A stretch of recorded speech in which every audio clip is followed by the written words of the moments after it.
Hi friends, എല്ലാവർക്കും online ക്ലാസ്സിലേക്ക് സ്വാഗതം. ഇന്ന് നമ്മൾ ഡിസ്കസ് ചെയ്യുന്നത് 6ാം ക്ലാസ്സിലെ 7ാമത്തെ പാഠഭാഗമായ പണക്കണക്കുകൾ എന്നതിലെ പ്രോബ്ലംസ് ആണ്.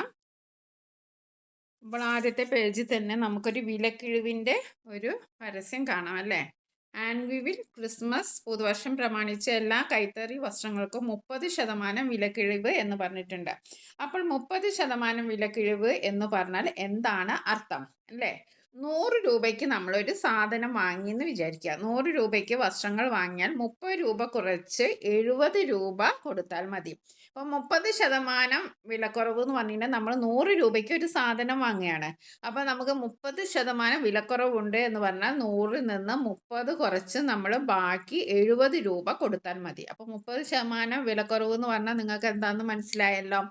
ഓക്കെ, ഇനി അടുത്തത് 200 രൂപയ്ക്ക് വാങ്ങിയാലോ. നമ്മൾ 100 രൂപയ്ക്ക് 70 രൂപ കൊടുത്താൽ മതി എന്ന് പറഞ്ഞു. ഇനി 200 രൂപയാണെങ്കിൽ നമ്മൾ എന്താണ് ചെയ്യുക? അപ്പോൾ 30ആണ്, 100ന് 30ആണ്. അപ്പോൾ 200ന് എന്തായിരിക്കും? ഡബിൾ ആവല്ലേ ചെയ്യുക, ഇരട്ടിയാവുകയല്ലേ ചെയ്ത്. അപ്പം 30ന് 200 എന്ന് പറയുമ്പോൾ 60 ആകും. അപ്പോൾ 200ൽ നിന്ന് 60 കുറച്ച് നമ്മൾ ബാക്കി 140 കൊടുത്താൽ മതി. ഓക്കെ, അതായത് 30 ഗുണിക്കണം 2 60 രൂപ. അപ്പോൾ 200 കുറയ്ക്കണം 60, അതായത് 140 രൂപ കൊടുത്താൽ മതി. അപ്പോൾ ഓരോ 100 രൂപയ്ക്കും 30 രൂപ വീതം കുറയ്ക്കുന്നതിനെയാണ് 30% കിഴിവ് എന്ന് പറയുന്നത്. അപ്പോൾ 30% കിഴിവ് എന്ന് പറഞ്ഞാൽ എന്താണ്? ഓരോ 100 രൂപയിൽ നിന്നും 30 കുറയ്ക്കണം. ഓക്കെ, 100 രൂപ എന്ന് പറഞ്ഞാൽ 30, ഇനി 30% എന്ന് പറഞ്ഞിട്ട് 30 രൂപ കുറയ്ക്കണം. ഇനി അതല്ല 20% എന്നുള്ളത് വെച്ചാൽ 100ൽ നിന്ന് നമ്മൾ എന്ത് കുറയ്ക്കണം? 20 കുറയ്ക്കണം. അപ്പോൾ നമുക്ക് എത്രയാണ്? 80. ഇങ്ങനെയാണ് നമ്മൾ ചെയ്യേണ്ടത്. ഇനി അടുത്ത നോക്കൂ. ഇതനുസരിച്ച് പല വിലകൾക്ക് വസ്ത്രങ്ങൾ വാങ്ങിയാൽ കിട്ടുന്ന കിഴിവും കൊടുക്കേണ്ട വിലയും കണക്കാക്കി ഈ പട്ടികയിലെ സംഖ്യകൾ എഴുതാമോ? അപ്പോൾ അതനുസരിച്ച് നമ്മൾ കാര്യങ്ങൾ എഴുതാനാണ് പറയുന്നത്. ഇപ്പോൾ നമ്മളോട് ആദ്യം പറഞ്ഞിരിക്കുന്നത് നമ്മൾ 100ഉം കണ്ടു 200ഉം കണ്ടു അല്ലേ. ഇനി നമുക്ക് 500 കാണേണ്ടത്. വില 500 രൂപയാണ്. അപ്പോൾ നമുക്ക് എത്ര കിഴിവ് ഉണ്ടാവും? 30 രൂപയാണ് 100 രൂപയ്ക്ക് കിഴിവ്. 500 എന്ന് പറഞ്ഞിട്ടുണ്ടെങ്കിൽ 5 100 ഉണ്ട് അല്ലേ. അപ്പം 30 ഗുണിക്കണം 5, 30 ഗുണിക്കണം 5 150 അപ്പോൾ 500ൽ നിന്ന് നമ്മൾ 150 കുറച്ച തുക നമ്മൾ അങ്ങോട്ട് കൊടുത്താൽ മതി. 0ൽ നിന്ന് 0 കുറച്ചാൽ 0, 10ൽ നിന്ന് 5 കുറച്ചാൽ 5. അപ്പോൾ 5 ഉണ്ടോ ഇവിടെ? ഇല്ല. നമ്മൾ ഒന്ന് അങ്ങോട്ട് കടം കൊടുത്താണ്. അപ്പോൾ 4ആണ് ഇവിടെ ഉള്ളത്. 4 കുറയ്ക്കണം 1, 350. അപ്പോൾ നമ്മുടെ ഉത്തരം കണ്ടല്ലോ, 350. ഇനി നമുക്ക് 1000 രൂപയാണ് ഇവിടെ തന്നത്. 1000 എന്ന് പറഞ്ഞിട്ടുണ്ടെങ്കിൽ എന്താണ്? 100 രൂപക്കാണ് നമ്മൾ 30 പറഞ്ഞത്. 1000 എന്ന് പറഞ്ഞത് 100ൻ്റെ 10 100 അടങ്ങിയതാണ് 1000 അല്ലേ. 10 100 അടങ്ങിയതാണ് 1000. അപ്പോൾ നമ്മൾ 30നെ 30 ഗുണിക്കണം 10 എന്നാണ് എഴുതേണ്ടത്. 30 ഗുണിക്കണം 10 എന്ന് എഴുതിയാൽ നമുക്ക് എത്ര കിട്ടും? 30 ഗുണിക്കണം 10 എത്ര കിട്ടും? 300 നമുക്ക് ലഭിക്കുക. അപ്പോൾ നമ്മളിവിടെ എഴുതേണ്ടത് എന്താണ്? 30 ഗുണിക്കണം 10 300. അപ്പോൾ നമ്മൾ എന്താ ചെയ്യേണ്ടത്? 1000ൽ നിന്ന് 300 കുറയ്ക്കണം. 1000ൽ നിന്ന് 300 കുറച്ചാൽ നമുക്ക് എത്രയാണ് കിട്ടുക? 1000ൽ നിന്ന് 300 കുറച്ചാൽ നമുക്ക് 700 രൂപയാണ് കിട്ടുക. അപ്പോൾ രണ്ടാമത്തെ ചോദ്യത്തിൻ്റെ ഉത്തരം എത്രയാണ്? 700 രൂപ. ഇനി മൂന്നാമത്തേത് 1200 1200 എന്ന് പറഞ്ഞിട്ടുണ്ടെങ്കിൽ എത്ര 100 അടങ്ങിയതാണ്? 12 100 അടങ്ങിയതാണ് 1200. അപ്പോൾ നമ്മുടെ 30 ഗുണിക്കണം 12 ചെയ്യേണ്ടത് അല്ലേ. 30 ഗുണിക്കണം 12 എന്ന് പറഞ്ഞിട്ടുണ്ടെങ്കിൽ അത് എത്രയാണ്? 360. 30 ഗുണിക്കണം 12 എന്ന് പറയുന്നത് 360. അപ്പോൾ നമ്മൾ 1200ൽ നിന്ന് 360 കുറച്ചാൽ നമുക്ക് എത്ര കിട്ടും? 840 നമുക്ക് കിട്ടും. അതാണ് നമ്മൾ എഴുതേണ്ടത്. അപ്പോൾ നമുക്ക് 500 രൂപയ്ക്ക് നമ്മൾ 150 രൂപ കുറയ്ക്കണം അല്ലേ. അപ്പോൾ നമുക്ക് 350 രൂപയാണ് നമ്മൾ കൊടുക്കേണ്ടത്. 1000 രൂപയ്ക്കാണെന്ന് നമ്മൾ 300 രൂപ കുറയ്ക്കണം. അപ്പോൾ നമ്മൾ 700 രൂപയാണ് കൊടുക്കേണ്ടത്. 1200 രൂപയാണെങ്കിൽ നമ്മൾ 360 രൂപ കുറയ്ക്കണം. അപ്പോൾ നമ്മൾ എത്ര കൊടുക്കണം? 1000ൽ നിന്ന് 360 കുറച്ചാൽ 840 കിട്ടുക. അതാണ് നമ്മൾ കൊടുക്കേണ്ടത്. ഇങ്ങനെയാണ് നമ്മൾ ശതമാന കണക്ക് നമ്മൾ ചെയ്യേണ്ടത്. ഓക്കെ, ഇനി നമുക്ക് അടുത്ത നോക്കാം.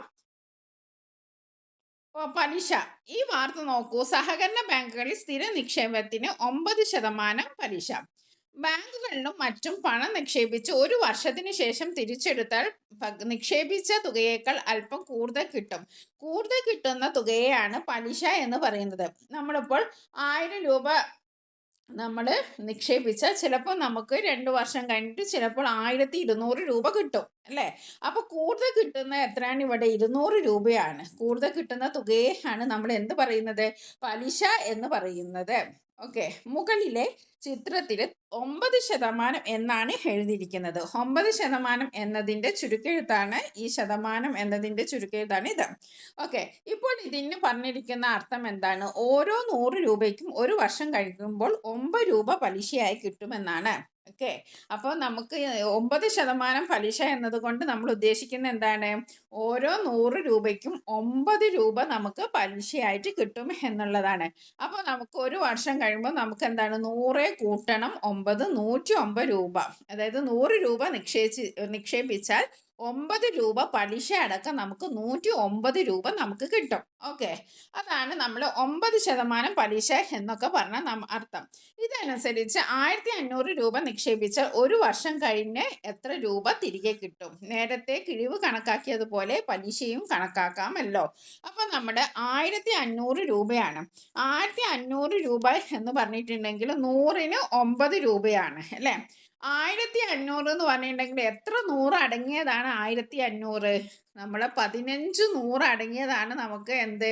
1500 എന്ന് പറയുന്നത്. അപ്പോൾ നമുക്ക് എന്ത് ചെയ്യുക? 15 ഗുണിക്കണം 9. ഓക്കെ, 15-നെ 9 കൊണ്ട് ഗുണിച്ചാൽ നമുക്ക് 135 രൂപ കിട്ടും. അപ്പം നമുക്ക് എത്രയാണ് പലിശ കിട്ടുക? ഓരോ 100 രൂപക്ക് 9 രൂപയാണ് ഒരു വർഷത്തെ. 100-ന്റെ 15 മടങ്ങാണ് 1500. 1500ക്ക് ഒരു വർഷം കിട്ടുന്ന പലിശ 9 ഗുണിക്കണം 15, 135 രൂപ. അപ്പോൾ നമുക്ക് ഒരു വർഷം കഴിയുമ്പോൾ പലിശയും ചേർത്ത് എത്ര രൂപ കിട്ടും? ആദ്യം നമ്മൾ ഡെപ്പോസിറ്റ് ചെയ്ത് നിക്ഷേപിച്ച 1500 ആണ്. കൂടെ നമുക്ക് 135 രൂപ പലിശ ഇനത്തിലും കിട്ടും. അപ്പോൾ നമുക്ക് ആകെ എത്ര കിട്ടും? 0 കൂട്ടണം 5, 5, 0 കൂട്ടണം 3, 3, 5 കൂട്ടണം 1, 6, 1, 1. അപ്പോൾ നമുക്ക് എത്ര കിട്ടുക? 1635 രൂപ കിട്ടും. മനസ്സിലായല്ലോ? ചിലർ ഈ ബാങ്കിൽ നിക്ഷേപിക്കുന്ന തുകകൾ നോക്കൂ. അങ്ങനെ ചിലരൊക്കെ ഈ ബാങ്കിൽ കുറേ പൈസ നിക്ഷേപിച്ചിട്ടുണ്ട്. ആഷ് 15,000 രൂപയാണ്, സുമ 25,000 രൂപ, നിഹാരിക 37,500 രൂപ, വിഹാൻ 12,500 രൂപ, അഹി 22,500 രൂപ. ഇങ്ങനെ കുറേ ആളുകൾ നിക്ഷേപിച്ചിട്ടുണ്ട്. ഓക്കെ, ഓരോരുത്തർക്കും ഒരു വർഷം കഴിഞ്ഞ് പലിശയും ചേർത്ത് എത്ര രൂപ കിട്ടുമെന്ന് കണക്കാക്കുക. അപ്പം നമുക്ക് ഓരോരുത്തരുടെയും പലിശ എത്ര കിട്ടുമെന്ന് നമുക്ക് നോക്കാം. ഓക്കെ, അപ്പം നമ്മൾ ആദ്യം നമുക്ക് ആഷിൻ്റെ എടുക്കാം. ആഷിൻ്റെ എത്ര രൂപയാണ് ഡെപ്പോസിറ്റ് ചെയ്തത്? 15,000 രൂപയാണ്. അപ്പോൾ നമുക്ക് ആദ്യം ആഷിൻ്റെ നോക്കാം. 15,000 രൂപയാണ് ആഷ് നിക്ഷേപിച്ചത്. 9% പലിശയാണ് അല്ലേ? അപ്പോൾ നമ്മൾ എന്താ ചെയ്യേണ്ടത്? ഒരു 15,000 എന്ന് പറഞ്ഞിട്ടുണ്ടെങ്കിൽ എത്രയാണ്? 100-ന് നമ്മൾ നേരത്തെ പറഞ്ഞു 9 രൂപയാണ് അല്ലേ? അപ്പോൾ 15,000 എന്ന് പറയുമ്പോൾ എത്ര 100 കൂടിയതാണ്? 150 100 കൂടിയതാണ് 15,000 എന്ന് പറയുന്നത്. അപ്പോൾ നമ്മൾ എന്ത് ചെയ്യണം? 150 ഗുണിക്കണം 9. 150 ഗുണിക്കണം 9 നമ്മൾ ചെയ്യുമ്പോൾ നമുക്ക് കിട്ടുന്നത് എത്രയാണ്? 1350 രൂപയാണ്. അപ്പം നമുക്ക് ആഷിന് ഒരു വർഷം കഴിഞ്ഞിട്ട് കിട്ടുന്ന തുക എത്രയായിരിക്കും? 15,000 കൂട്ടണം 1350. 15,000-ഉം 1350 കൂടിയാൽ കിട്ടുന്നത് 16,350 രൂപ. ഓക്കെ, അപ്പോൾ ആദ്യത്തെ ഉത്തരം എത്രയാണ്? 16,350 രൂപ. ഇനി രണ്ടാമത്തെ നോക്കുക. സുമ 25,000 രൂപയാണ്. അപ്പോൾ സുമ നിക്ഷേപിച്ചത് 25,000 രൂപയാണ്. അതായത് 100-ന് 9 വെച്ചിട്ടാണ്. 25,000 എന്ന് പറഞ്ഞിട്ടുണ്ടെങ്കിൽ എത്രയാണ്?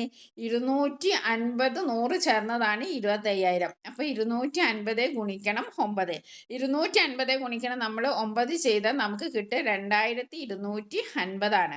അപ്പോൾ നമ്മൾ സുമയ്ക്ക് ഒരു വർഷം കഴിഞ്ഞിട്ടുണ്ടെങ്കിൽ പലിശ അടക്കം കിട്ടുന്ന എത്രയാണ്? 25,000 കൂട്ടണം 2,250. ഓക്കെ, 0 0 0 0 5 5 0 2 2 5 2 7 2. അപ്പോൾ നമ്മുടെ സുമക്ക് കിട്ടുന്നത് എത്ര രൂപയാണ്? 27,250 രൂപയാണ് കിട്ടുന്നത്. ഓക്കെ. ഇനി നമുക്ക് അടുത്തത് നിഹാരികയുടെ നോക്കാം. നിഹാരികയ്ക്ക് 37,500 രൂപയാണ് ഉള്ളത്. എത്രയാണ്? 37,500 രൂപയാണ്. അപ്പം 37,500 എന്ന് പറഞ്ഞിട്ടുണ്ടെങ്കിൽ എത്ര 100 അടങ്ങിയതാണ്? 375 100 അടങ്ങിയതാണ്. അപ്പം 375 ഗുണിക്കണം 9. 375 ഗുണിക്കണം 9 നമ്മൾ ചെയ്തപ്പോൾ നമുക്ക് കിട്ടിയ തുക 3,375 രൂപയാണ്.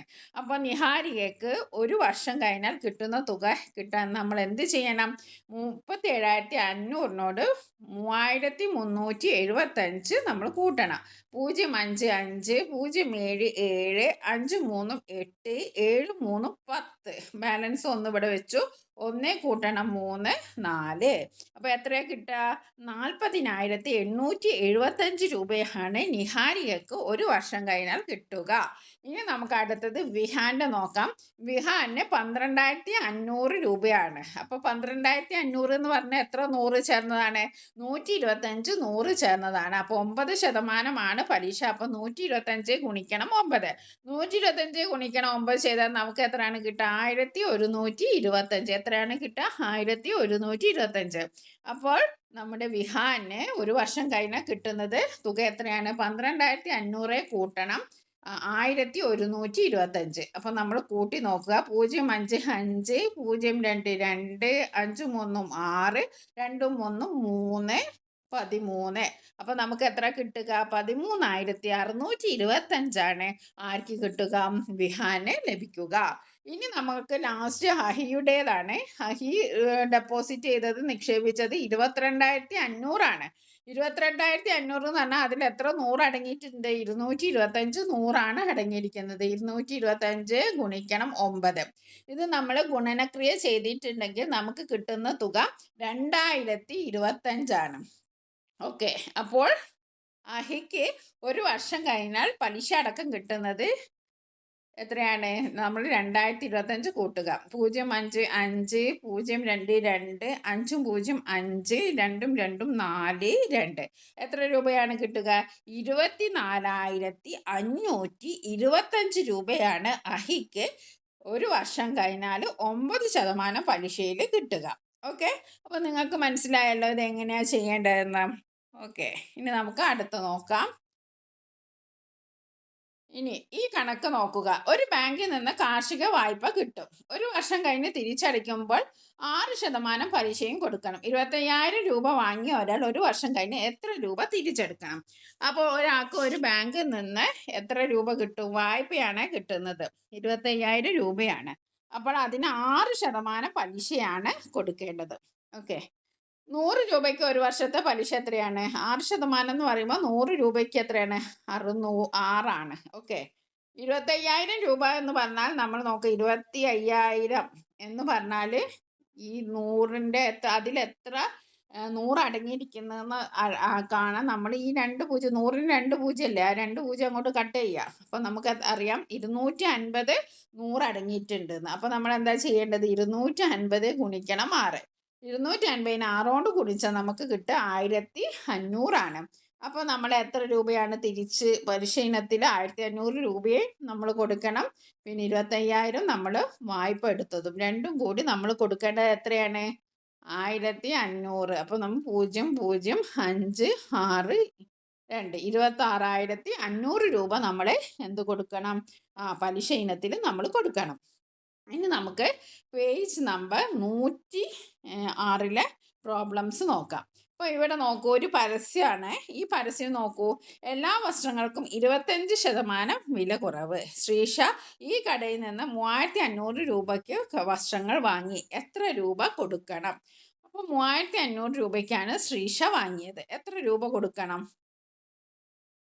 ശ്രീഷ വാങ്ങിയ വസ്ത്രങ്ങളുടെ വില 3,500. എത്രയാണ്? 3,500. കിഴിവ് എത്രയാണ്? 25%.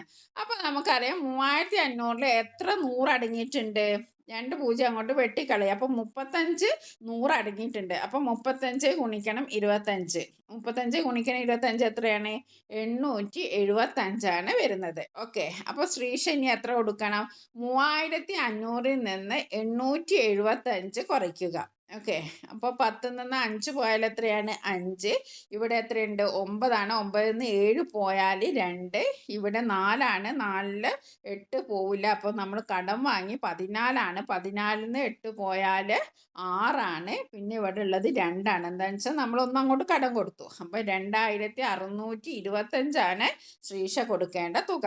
ഇനി രണ്ടാമത്തെ ചോദ്യം നോക്കാം. ഏഞ്ചലോ ടോമി ഒരു ബാങ്കിൽ നിന്ന് 45,000 രൂപ കടമെടുത്തു. 12% പലിശ നിരക്ക്.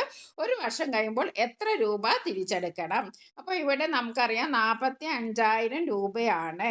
അപ്പോൾ നമുക്ക് 12% പലിശ. അപ്പോൾ ഇവിടെ എത്ര 100 അടങ്ങിയിട്ടുണ്ട്? 45,000ൽ എത്ര 100 അടങ്ങിയിട്ടുണ്ട് എന്നറിയാം. 100ൻ്റെ 2 പൂജ്യം നമ്മൾ കട്ട് ചെയ്യാം. അപ്പോൾ 450 100 അടങ്ങിയിട്ടുണ്ട്. അപ്പോൾ നമ്മൾ എന്താ ചെയ്യേണ്ടത്? 450 ഗുണിക്കണം 12 ചെയ്യണം. ഓക്കെ, നമുക്ക് ചെയ്ത് നോക്കാം. ഏഞ്ചലോ ടോമി കടമെടുത്ത തുക 45,000. പലിശ നിരക്ക് ഒരു വർഷത്തേക്ക് 12%. അപ്പോൾ നമ്മൾ 450 എത്ര 100 ഉണ്ടെന്ന് കണ്ടുപിടിച്ചു. അപ്പോൾ എത്ര 100 ഉണ്ട്?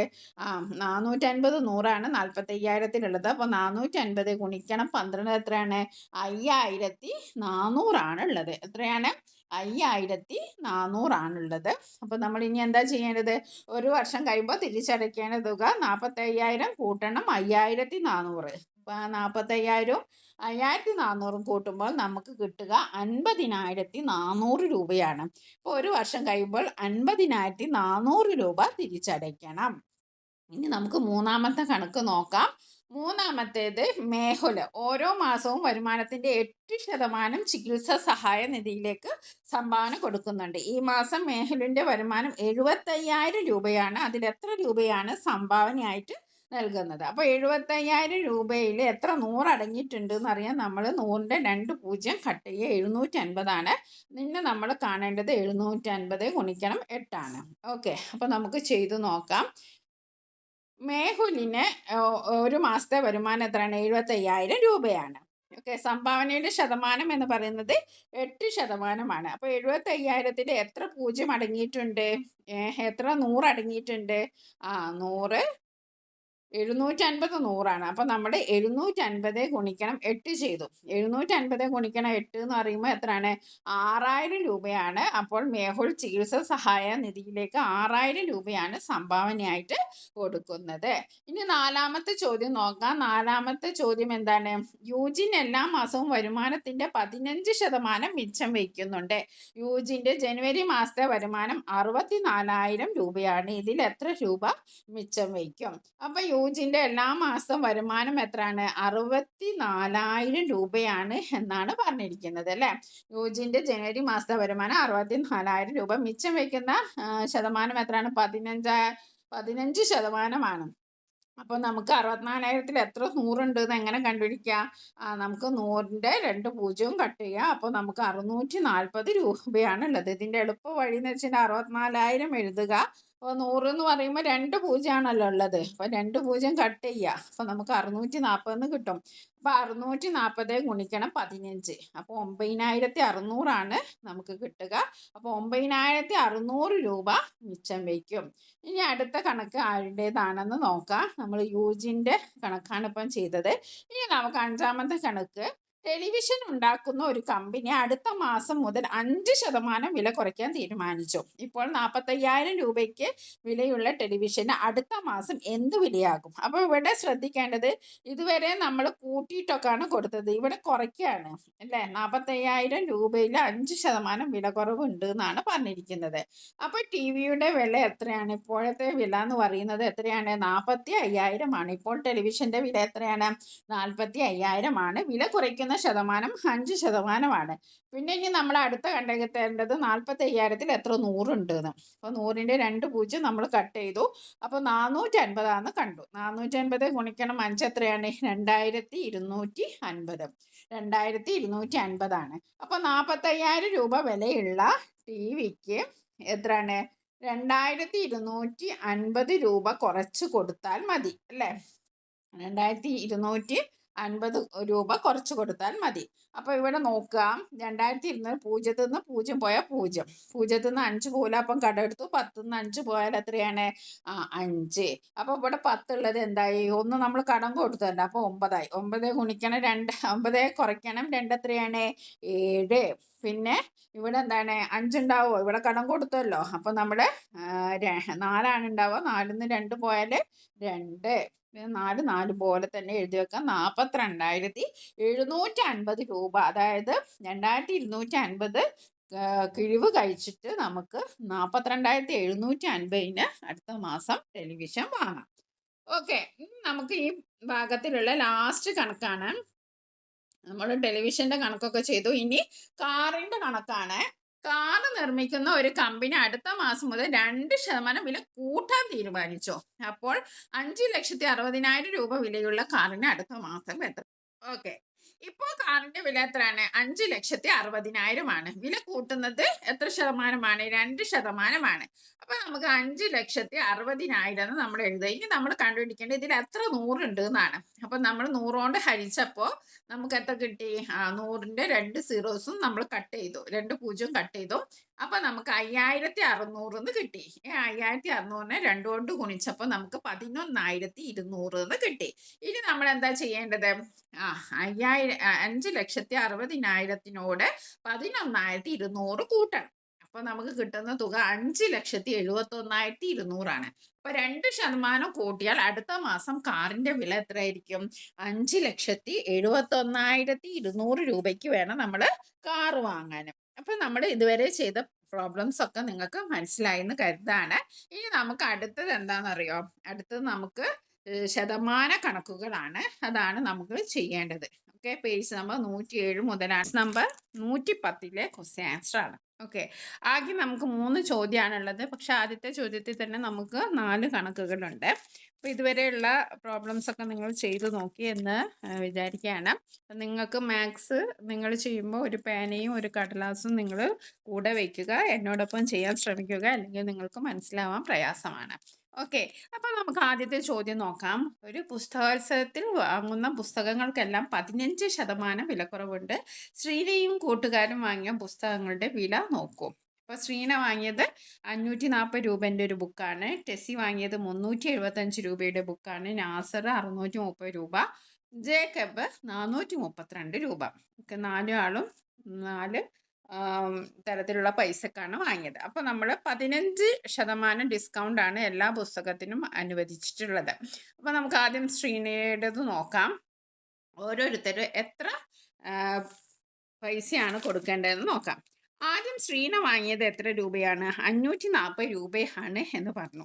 അതിന് ഡിസ്കൗണ്ട് എന്ന് പറയുന്നത് എത്രയാണ്? ഡിസ്കൗണ്ട് എന്ന് പറയുന്നത് 15% അല്ലേ? 15% ഡിസ്കൗണ്ട്. ഓക്കെ, കിഴിവ്. അപ്പോൾ 500 രൂപയുടെ കിഴിവ് എന്ന് പറഞ്ഞിട്ടുണ്ടെങ്കിൽ 500ൽ 15. ഇതിനെ നമുക്ക് ഈ 540നെ നമുക്കൊന്ന് വേർതിരിക്കാം. നമുക്ക് 540നെ എങ്ങനെ വേർതിരിക്കാം? 500, 40 ഇങ്ങനെ 2 തരത്തിൽ നമുക്ക് ഇതിനൊന്ന് വേർതിരിച്ച് എഴുതാം. ഓക്കെ, അപ്പം 500ൽ 15 അല്ലേ? 500ൽ ആദ്യം നമുക്ക് 15 കാണാം. 500 എന്ന് പറയുമ്പോൾ അതിൽ എത്ര 100 ഉണ്ട്? നമ്മൾ നേരത്തെ പറഞ്ഞു, കഴിഞ്ഞ വീഡിയോയിൽ ഞാൻ പറഞ്ഞിരുന്നു. 500ൽ എത്ര 100 ഉണ്ട് എന്ന് നമുക്ക് മനസ്സിലാക്കാൻ എന്താണ്? 100ൽ നിന്നുള്ള 2 0 അങ്ങോട്ട് കട്ട് ചെയ്താൽ മതി. അപ്പോൾ നമുക്ക് എന്ത് മനസ്സിലാക്കാം? 5 100 ഉണ്ട് എന്ന് മനസ്സിലായി. അപ്പോൾ 500ൽ എത്ര 100 ഉണ്ട്? 5 100. അത് നമുക്കറിയാം അല്ലേ? 500 5 100. അപ്പോൾ നമ്മൾ 5 ഗുണിക്കണം 15 എന്ന് എഴുതാം. 5 ഗുണിക്കണം 15 എന്ന് എഴുതുമ്പോൾ നമുക്ക് എത്ര കിട്ടി? 75 രൂപ നമുക്ക് കിട്ടി. അപ്പോൾ 500 രൂപയുടെ ഡിസ്കൗണ്ട് ആണ്. 5 ഗുണിക്കണം 15 75 രൂപ. ഇനി നമുക്ക് 40 രൂപയുടെ ഡിസ്കൗണ്ട് വേണം. ഓക്കെ, 40 രൂപയുടെ ഡിസ്കൗണ്ട് നമ്മൾ എങ്ങനെ കണ്ടെത്തും? 40 രൂപയുടെ ഡിസ്കൗണ്ട് നമുക്കറിയാം. 40 രൂപ എന്ന് പറഞ്ഞാൽ എന്താണ്?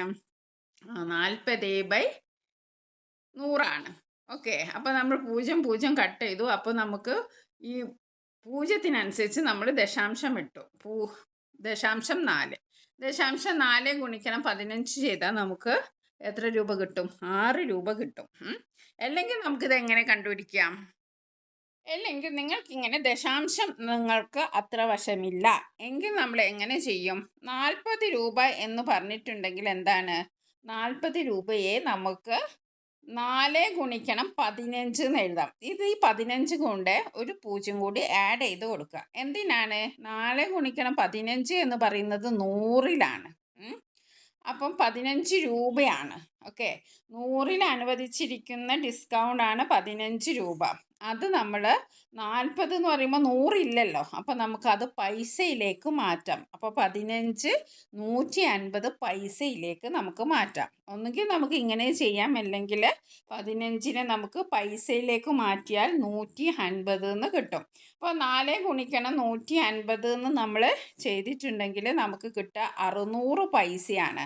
600 പൈസ എന്ന് പറഞ്ഞിട്ടുണ്ടെങ്കിൽ അതിൻ്റെ അർത്ഥം എന്താണ്? 6 രൂപയാണ്. ഓക്കെ, അതാണ് ഈ 6 രൂപ കിട്ടുക. ഇങ്ങനെ രണ്ട് വിധത്തിൽ നിങ്ങൾക്ക് ചെയ്യാം. ഒന്നെങ്കിൽ ദശാംശമായിട്ട് നിങ്ങൾക്ക് എഴുതാം. 40 എന്ന് പറയുമ്പോൾ 0.4ആണ്. അപ്പോൾ 4 ഗുണിക്കണം 15 ചെയ്താൽ നമുക്ക് 6 കിട്ടും. അല്ലെങ്കിൽ നമുക്ക് ചെയ്യേണ്ടത് നമുക്ക് 150 പൈസ എന്ന രീതിയിൽ നമുക്ക് ചെയ്യാം. അപ്പോൾ 4 ഗുണിക്കണം 150 എന്ന് പറഞ്ഞിട്ടുണ്ടെങ്കിൽ എത്രയാണ്? 600 ആണ്. 600 പൈസയാണ് ഇവിടെ വരുന്നത്. അപ്പോൾ നമുക്ക് എന്ത് എഴുതാം? 6 രൂപ എന്ന് എഴുതാം. ഓക്കെ, എങ്ങനെ ആയാലും നമുക്ക് ആദ്യം 75 രൂപയും പിന്നീട് 6 രൂപയും, അതായത് 40 രൂപയുടെ കിഴിവ് 6 രൂപയും കിട്ടി. അപ്പോൾ 75 കൂട്ടണം 6 എത്രയാണ്? 75ഉം 6ഉം കൂട്ടിയപ്പോൾ നമുക്ക് 81 രൂപ കിട്ടി. അപ്പോൾ നമുക്ക് ഡിസ്കൗണ്ട് എത്രയാണ് ശ്രീനക്ക് കിട്ടിയത്? 540ൽ നിന്ന് 81 നമ്മൾ കിഴിക്കുക. അപ്പോൾ 10 നിന്ന് 1 പോയാൽ 9. അപ്പോൾ 3 കടം കൊടുത്താണ് ഇവിടെ. അപ്പോൾ 4 ഉണ്ടാവില്ല, 3 ഉണ്ടാവുള്ളൂ. 3ൽ 8 പോവില്ല. അപ്പോൾ നമ്മൾ 1 കടം വാങ്ങി. 13 നിന്ന് 8 പോയാൽ 5ആണ്. പിന്നെ ഇവിടെ 5 ഇല്ല, നമ്മൾ കടം കൊടുത്താണ്, അതുകൊണ്ട് ഇവിടെ 4ആണ്. അപ്പോൾ നമ്മുടെ ഉത്തരം എന്താണ്? 459 രൂപയാണ്. ഓക്കെ, ഇനി അടുത്ത ആൾ ആരായിരുന്നു? ടെസ്സിയാണ്. ടെസ്സിക്ക് 375 രൂപയാണ്. അപ്പം നമുക്ക് 375ആണുള്ളത്. അതിനെ നമുക്ക് 300 50 25 എന്ന് നമുക്ക് മാറ്റാം. ഓക്കെ, 3 വിധത്തിൽ നമുക്ക് എഴുതാം. അല്ലെങ്കിൽ 300 70 5 അങ്ങനെയും മാറ്റാം. 300 50 25 അങ്ങനെയും മാറ്റാം. ഓക്കെ, നമ്മളിവിടെ 300 50 25 ആ രീതിയിലാണ് നമ്മൾ മാറ്റിയത്. അപ്പോൾ 300 രൂപയ്ക്കുള്ള കിഴിവ് എന്ന് പറയുമ്പോൾ 300 രൂപയ്ക്കുള്ള കിഴിവ് എന്ന് പറയുമ്പോൾ 15%. അപ്പം 300ൽ എത്ര 100 ഉണ്ട്? 3 100ആണുള്ളത്. 3 ഗുണിക്കണം 15. 3 ഗുണിക്കണം 15 നമുക്കറിയാം 45 രൂപയാണ്. അപ്പോൾ 3 ഗുണിക്കണം 15 എന്ന് പറയുന്നത് എത്രയാണ്?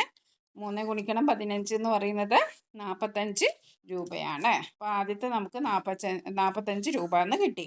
ഇനി രണ്ടാമത്തേത് നമ്മൾ 50 രൂപയാണ്. 50 രൂപയ്ക്കുള്ള കിഴിവ് എന്ന് പറയുമ്പോൾ നമുക്ക് എങ്ങനെ ചെയ്യാം? രണ്ട് രീതിയിൽ ചെയ്യാമെന്ന് നമ്മൾ നേരത്തെ പറഞ്ഞു. ഒന്നുകിൽ നമുക്ക് എങ്ങനെ ചെയ്യാം? നമുക്ക് ദശാംശ രൂപത്തിൽ എഴുതാം, അല്ലെങ്കിൽ നമുക്ക് പൈസ രൂപത്തിൽ എഴുതാം.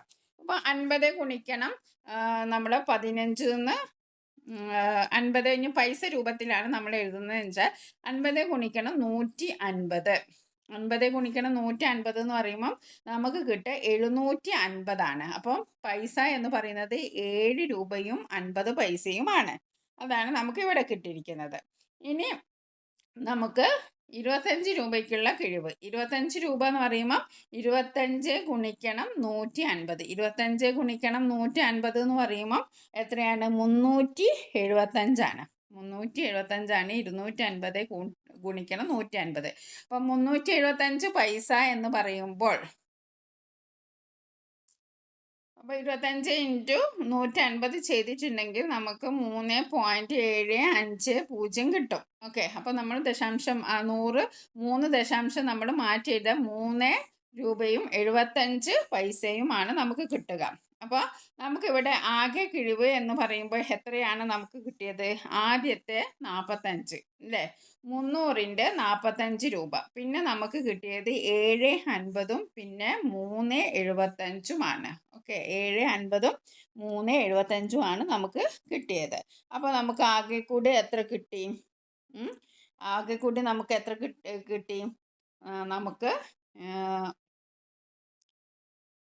25 7 3 10 10 5 3 16 56 56 രൂപയും 25 പൈസയും കിട്ടി. അതിൽ നിന്ന് നമ്മൾ 375 നമ്മൾ നൽകേണ്ട തുക. അതായത് ടെസ്സി നൽകേണ്ട തുക 375. 375 നിന്ന് നമ്മൾ 56.25 കുറച്ചാൽ നമുക്ക് കിട്ടുന്ന പൈസ എത്രയാണ്? 318.75 പൈസ. 318 രൂപയും 75 പൈസയുമാണ്. ഓക്കെ, ഇനി നാസറിൻ്റെ പൈസയും നമുക്ക് വേർതിരിച്ചെഴുതാം. 630 എന്നുള്ളത് നമുക്ക് എങ്ങനെ എഴുതാം?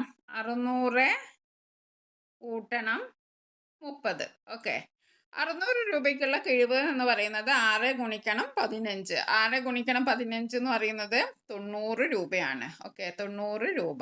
ഇനി 30 രൂപയ്ക്കുള്ള കിഴിവ് എന്ന് വെച്ചിട്ടുണ്ടെങ്കിൽ 3 ഗുണിക്കണം 150 പൈസ രൂപത്തിലാണ് നമ്മൾ എഴുതുന്നത്. അപ്പോൾ 450 പൈസ.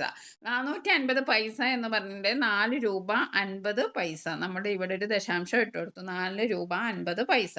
ഇനി മുഴുവൻ കിഴിവ് എന്ന് പറയുന്നത് 90 കൂട്ടണം 4 രൂപ 50 പൈസ. അപ്പോൾ എത്രയാണ്? 94 രൂപയും 50 പൈസയുമാണ് മുഴുവൻ കിഴിവ് നമുക്ക് കിട്ടിയത്. നമ്മൾ ആകെ വാങ്ങിയ ബുക്കിൻ്റെ വില എന്ന് വെച്ചിട്ടുണ്ടെങ്കിൽ 630. അപ്പോൾ നമ്മൾ 630 നിന്ന് 94 രൂപയും 50 പൈസയും നമ്മൾ കുറച്ചിട്ടുണ്ടെങ്കിൽ നമുക്ക് കിട്ടുക എത്രയാണ്? 535 രൂപ 50 പൈസ. 535 രൂപ 50 പൈസയാണ് നമുക്ക് കിട്ടുക. അപ്പോൾ നമുക്ക് നാസർ കൊടുക്കേണ്ട തുക എത്രയാണ്? 535 രൂപയും 50 പൈസയുമാണ്. ഇനി നമുക്ക് അടുത്ത ആളെ നോക്കാം. ജേക്കബാണ്. ജേക്കബിൻ്റെ വില എന്ന് വെച്ചിട്ടുണ്ടെങ്കിൽ പുസ്തകത്തിൻ്റെ വില 432 രൂപയാണ്.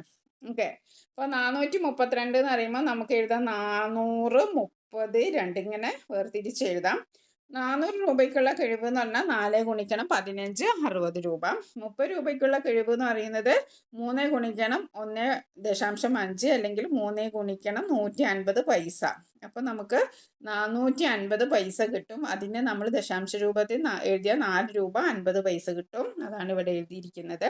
പിന്നെ 2 രൂപയ്ക്കുള്ള കിഴിവ് എന്ന് പറയുമ്പോൾ 2 ഗുണിക്കണം 15. അപ്പം 30 പൈസയാണ്. അപ്പം എത്രയാണ്? രൂപ എന്ന് പറയുമ്പോൾ 0.3 രൂപ അല്ലെങ്കിൽ 30 പൈസ എന്ന് എഴുതാം.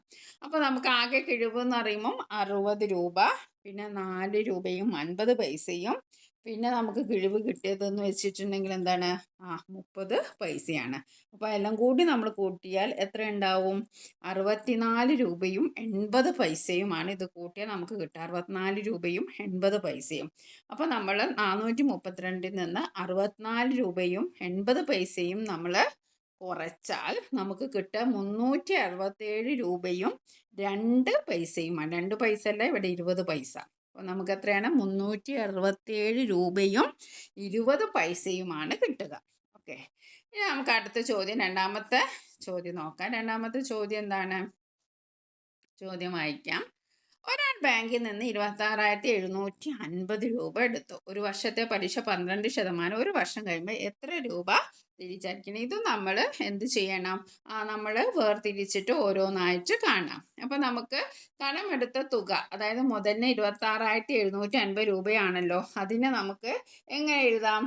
നമുക്ക് 20,000, 6,000, 700, 50 എന്നിങ്ങനെ ഭാഗിക്കാം. എന്നിട്ട് പലിശ നിരക്ക് 12% പറഞ്ഞിട്ടുണ്ട്. ഓക്കെ, 20,000 എന്ന് പറഞ്ഞിട്ടുണ്ടെങ്കിൽ എന്താണ്? നമുക്കറിയാം 200. 20,000 എത്ര 100 അടങ്ങിയിട്ടുണ്ട്? 200 100ആണ് അടങ്ങിയിരിക്കുന്നത്. അപ്പോൾ 200 ഗുണിക്കണം 12 2,400 രൂപ. 6,000 രൂപക്കുള്ള പലിശ എന്ന് പറഞ്ഞാൽ 6,000 എത്ര 100 അടങ്ങിയിട്ടുണ്ട്? 60 100ആണ് അല്ലേ? അപ്പോൾ 60 ഗുണിക്കണം 12 എത്രയാണ്? 720 രൂപ. 700 രൂപയ്ക്കുള്ള പലിശ എന്ന് പറഞ്ഞിട്ടുണ്ടെങ്കിൽ എത്രയാണ്? 700 രൂപയ്ക്കുള്ളതെന്ന് പറഞ്ഞാൽ 7 ഗുണിക്കണം 12 84 രൂപ. 50 രൂപയ്ക്കുള്ള പലിശ എന്ന് പറയുന്നത് എത്രയാണ്? 6 രൂപയാണ്. 100 രൂപക്ക് 12 രൂപ പലിശ വെച്ചാൽ 50 രൂപയ്ക്ക് എത്രയായിരിക്കും പലിശ? അതിൻ്റെ പകുതി ആയിരിക്കും, 6 രൂപ. അപ്പോൾ നമ്മൾ പലിശ കണ്ടുപിടിച്ചു. 2,400 കൂട്ടണം 720 കൂട്ടണം 84 കൂട്ടണം 6 രൂപ. അപ്പോൾ നമുക്ക് അതെല്ലാം കൂടിയും കൂട്ടി നോക്കാം. അപ്പോൾ നമ്മൾ കൂട്ടി നോക്കി നമ്മൾ 2400 കൂട്ടണം 720 കൂട്ടണം 84 കൂട്ടണം 6 കൂട്ടണം എത്ര നോക്കാം. 6 4 10, ബാക്കി 1 1 2 3 3 8 11, ബാക്കി 1 1 4 5 5 7 12, ബാക്കി 1 1 2 3. അപ്പോൾ നമ്മുടെ ഉത്തരം എത്രയാണ്? 3210. ഇനി നമുക്ക് അവസാന ചോദ്യം, പേജ് നമ്പർ 110 അവസാനത്തെ ചോദ്യം നോക്കാം. അവസാനത്തെ ചോദ്യം, ഒരു കമ്പനി ഒരു മാസത്തെ ശമ്പളത്തിന്റെ 8% ഉത്സവ ഭത്തയായി കൊടുക്കുന്നു. 46,375 രൂപ ശമ്പളമുള്ള ഒരാൾക്ക് എത്ര രൂപ ഉത്സവ ഭത്ത ലഭിക്കും? എത്ര രൂപ ഉത്സവ ഭത്ത ലഭിക്കും? അപ്പൊ നമ്മൾ എന്താ ചെയ്യേണ്ടത്? നമ്മുടെ ശമ്പളത്തെ ഒന്ന് നമ്മൾ വേർതിരിക്കണം. എങ്ങനെ വേർതിരിക്കും? നമുക്ക് നമ്മുടെ ഈ ചോദ്യം മുഴുവനാക്കിയിട്ടില്ല. ഒരു വർഷത്തിന് ശേഷമുള്ള തുക എന്ന് പറയുന്നത് 26,750 കൂട്ടണം 3,210.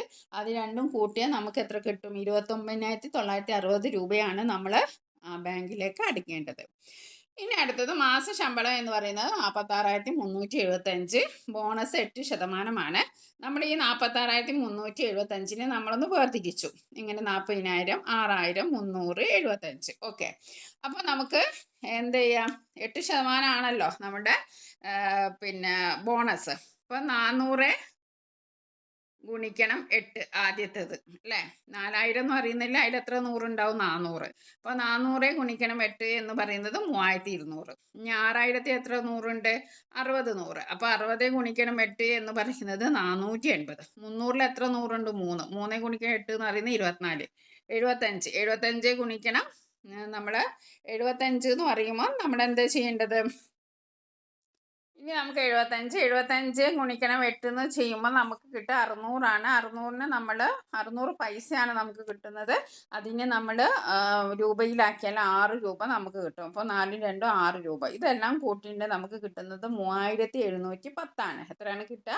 3,710 ആണ്. അപ്പോൾ 3,710 വെച്ചാൽ നമ്മൾ ഇനി എന്ത് ചെയ്യണം? നമ്മുടെ മാസ ശമ്പളം എന്ന് പറയുന്നത് എത്രയാണ്?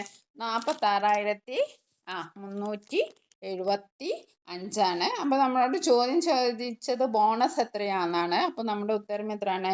3,710. അപ്പോൾ നമ്മൾ ഇതിൽ ശ്രദ്ധിക്കേണ്ട കാര്യം, നമുക്ക് കിട്ടുന്ന സംഖ്യയെ നമ്മൾ വേർതിരിച്ച് എഴുതണം. ഓക്കെ, അപ്പോൾ നമുക്ക് അതിൽ 100 സംഖ്യകളൊക്കെ കുറവ്, 100 സംഖ്യകൾ വന്നിട്ടുണ്ടെങ്കിൽ വളരെ എളുപ്പമാണ്. ഇപ്പോൾ 40,000, 60,000, 300. ബാക്കി ഇങ്ങനെ 100 കുറവായ സംഖ്യകൾ വരുമ്പോൾ നമ്മൾ ഒരു 0 എക്സ്ട്രാ ഇട്ടിട്ട് ചെയ്യാം. അതായത് 75 ആകുമ്പോൾ 75 ഗുണിക്കണം 80 എന്ന് ചെയ്യാം. ഓക്കെ, എന്നിട്ട് നമ്മൾ 100 രൂപയിലേക്ക് പൈസേനെ രൂപയിലേക്ക് മാറ്റുക. ശ്രദ്ധിച്ചാൽ മതി. നമ്മൾ ഈ ഒരു ചാപ്റ്റർ ഫുള്ളും നമ്മൾ കവർ ചെയ്തു. വളരെ ചെറിയ ചാപ്റ്റർ ആയിരുന്നു അല്ലേ? വളരെ ചെറിയ ചാപ്റ്റർ ആയിരുന്നു. അപ്പോൾ നമുക്ക് ഇനി ഇതിൽ കുറച്ചും കൂടി കണക്ക് നമുക്കുണ്ട്. ശതമാന കണക്കുണ്ട്. ഈ ഒരു ഭാഗത്തിൽപ്പെട്ട കണക്ക് കഴിഞ്ഞു. ഇനി ശതമാനമുണ്ട് നമുക്ക് ചെയ്യാൻ. അത് പേജ് നമ്പർ 112 പേജ് നമ്പർ 100. ആദ്യത്തെ ചോദ്യം, 25,000 രൂപ 25,000 രൂപ നിക്ഷേപത്തിന് ഒരു വർഷം കഴിഞ്ഞപ്പോൾ 2,000 രൂപ പലിശ കിട്ടി. എത്ര ശതമാനമാണ് പലിശ? നമ്മൾ നേരത്തെ 10%, 15% എന്നൊക്കെ പറഞ്ഞു. നമ്മൾ എന്നിട്ട് അതിൻ്റെ തുക കണ്ടുപിടിച്ചതാണ്. ഇത് നേരെ തിരിച്ചാണ് നമുക്ക് ചോദ്യം വന്നിരിക്കുന്നത്. 2,500 രൂപ നിക്ഷേപിച്ചപ്പോൾ നമുക്ക് 2,000 രൂപ കിട്ടി. അപ്പോൾ നമ്മൾ എത്രയാണ് നമുക്ക് പലിശ ഉള്ളത്, പലിശ കിട്ടിയത്? അതിൻ്റെ ശതമാന കണക്കാണ് നമ്മൾ എഴുതേണ്ടത്. ഓക്കെ, അപ്പോൾ നമ്മൾ എന്താ ചെയ്യേണ്ടത്? അപ്പോൾ നിക്ഷേപിച്ച തുക എത്രയാണ്? 25,000 രൂപയാണ്. നിക്ഷേപിച്ച തുക എത്രയാണ്? 25,000 രൂപ. പലിശയായി ലഭിച്ചത് 2,000 രൂപ എന്ന് പറഞ്ഞു. അപ്പോൾ ഇനി നോക്കൂ, 25,000 രൂപ എന്ന് പറഞ്ഞാൽ എന്താണ്? 250 ഗുണിക്കണം 100. നമ്മൾ 100-ലാണല്ലോ എപ്പോഴും ശതമാന കണക്കും പലിശ നിരക്കൊക്കെ നമ്മൾ കണക്കാക്കുന്നത്. 100-ന് ഇത്ര രൂപ എന്ന്, അല്ലെങ്കിൽ 100-ന് 15% എന്ന് പറഞ്ഞാൽ 100-ന് 15 രൂപ. ആ രീതിയിലാണ് നമ്മൾ എല്ലാം കണക്കാക്കുന്നത്. അപ്പോൾ നമുക്കത് 100, 25,000 എന്ന് പറഞ്ഞിട്ടുണ്ടെങ്കിൽ 250 100കൾ ചേർന്നതാണ്. നമ്മൾ നേരത്തെ ഒരു എളുപ്പമായി പറഞ്ഞിരുന്നു. 25,000 എന്ന് പറഞ്ഞാൽ 100-ൽ 2 പൂജ്യമാണ്. അത് നമ്മൾ കട്ട് ചെയ്തു. അപ്പോൾ നമുക്ക് എത്ര 100 ഉണ്ടെന്ന് മനസ്സിലാക്കാം. 250 100 ഉണ്ടെന്ന് നമുക്ക് എളുപ്പത്തിൽ മനസ്സിലാക്കാം. ഓക്കെ. അപ്പോൾ 250 100കൾക്കാണ് എന്ത് കിട്ടിയത്? 2000 രൂപ കിട്ടിയത്. അപ്പോൾ നമ്മൾ ഓരോ 100 രൂപയ്ക്കുമുള്ള പലിശയാണ് നമ്മൾ കാണേണ്ടത് അല്ലേ? 250 100നാണ് നമുക്ക് എന്ത് കിട്ടിയത്? 2000 രൂപ പലിശയായി നമുക്ക് കിട്ടിയത് അല്ലേ? അപ്പോൾ നമ്മൾ ഓരോ 100 രൂപയ്ക്കുമുള്ള പലിശ കണക്കാക്കണം അല്ലേ? അപ്പോൾ നമുക്ക് എങ്ങനെ ചെയ്യാം? 2000 ഹരിക്കണം 250. ഓക്കെ. അപ്പോൾ ഇവിടെ 0 0 ഉണ്ട്, അത് നമ്മൾ കട്ട് ചെയ്തു. അപ്പോൾ 200 ഹരിക്കണം 25. 200നെ 25 കൊണ്ട് ഹരിച്ചാൽ നമുക്ക് എന്ത് കിട്ടും? 8 കിട്ടും അല്ലേ? 8 നമുക്ക് കിട്ടും. 200നെ 25 കൊണ്ട് ഹരിച്ചാൽ നമുക്ക് എത്ര കിട്ടും? 8 കിട്ടും. ഓക്കെ. അപ്പോൾ നമുക്ക് എന്തെഴുതാം? ഓരോ 100 രൂപയ്ക്കും 8 രൂപയാണ് പലിശ, അല്ലെങ്കിൽ പലിശ ശതമാനം 8%. മനസ്സിലായല്ലോ? നമ്മൾ എന്താ ചെയ്തത്? 250 100ആണെന്ന് നമുക്കറിയാം. 250നെ 2000 രൂപയ്ക്കാണ് 250 വെച്ചിട്ട്, അപ്പോൾ നമ്മൾ 2000നെ 250 കൊണ്ട് ഹരിച്ചു. അപ്പോൾ 200 ഹരിക്കണം 25 എന്ന് നമുക്ക് ലളിതമായി കിട്ടി. ആ 200നെ 25 കൊണ്ട് നമ്മൾ ഹരിച്ചപ്പോൾ നമുക്ക് എത്ര കിട്ടി? 8 രൂപ കിട്ടി. ഓക്കെ. ഇനി നമുക്ക് ഇതേപോലെ തന്നെ അടുത്ത കണക്കും ചെയ്യാം. 400 രൂപയ്ക്ക് പുസ്തകം വാങ്ങിയപ്പോൾ വില 72 രൂപ കുറച്ച് കിട്ടി. ആ കടയിൽ പുസ്തകങ്ങൾക്ക് എത്ര ശതമാനമാണ് വില കുറവ്? ഓക്കെ. കാണേണ്ടത് എന്താണ്? നമ്മുടെ ബുക്ക് എന്ന് പറയുന്നത് എത്രയാണ്? 480 രൂപയാണ്. അപ്പോൾ പുസ്തകത്തിന്റെ വില എത്രയാണ്? 480 രൂപയാണ്. പുസ്തകത്തിന്റെ വില 480 രൂപയാണ്. നമുക്ക് കിട്ടിയത് എത്രയാണ്? 72 രൂപയാണ് കിഴിവായിട്ട് കിട്ടിയത്. അപ്പോൾ 72 എന്നുള്ളത് എന്താണ്? 100ൽ കുറവാണ്. അപ്പോൾ നമ്മൾ എന്ത് ചെയ്യണം? അതിനെ പൈസയിലേക്ക് മാറ്റണം, നമ്മൾ നേരത്തെയൊക്കെ ചെയ്ത പോലെ. അപ്പോൾ 72നെ നമ്മൾ പൈസയിലേക്ക് മാറ്റിയപ്പോൾ എത്ര കിട്ടി? 100 കൊണ്ട് ഗുണിക്കുക. അപ്പോൾ 7200 കിട്ടി. അതാണ് ഇത് അല്ലേ? 7200 പൈസയാണ് നമുക്ക് കിട്ടിയത്. അപ്പോൾ നമ്മൾ നേരത്തെ ചെയ്ത പോലെ തന്നെ 7200 പൈസയെ നമുക്ക് 480 കൊണ്ട് നമ്മൾ ഹരിക്കുക. ഇവിടെ നമ്മൾ 0 0 കട്ട് ചെയ്തു. പിന്നെ 720/48 ഇത് നമുക്ക് ഒറ്റ അടിക്ക് വേണമെങ്കിൽ നമുക്ക് കട്ട് ചെയ്യാം, അല്ലെങ്കിൽ നമുക്ക് എന്താണ് ലൈൻ ബൈ ലൈൻ ആയിട്ട് സ്റ്റെപ്പ് ബൈ സ്റ്റെപ്പ് ആയിട്ട് നമുക്ക് കട്ട് ചെയ്യാം.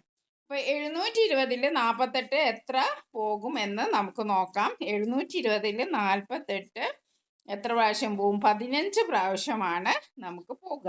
ഓക്കെ. അപ്പോൾ നമ്മൾ ഇപ്പോൾ ഇതെങ്ങനെ ചെയ്യാം?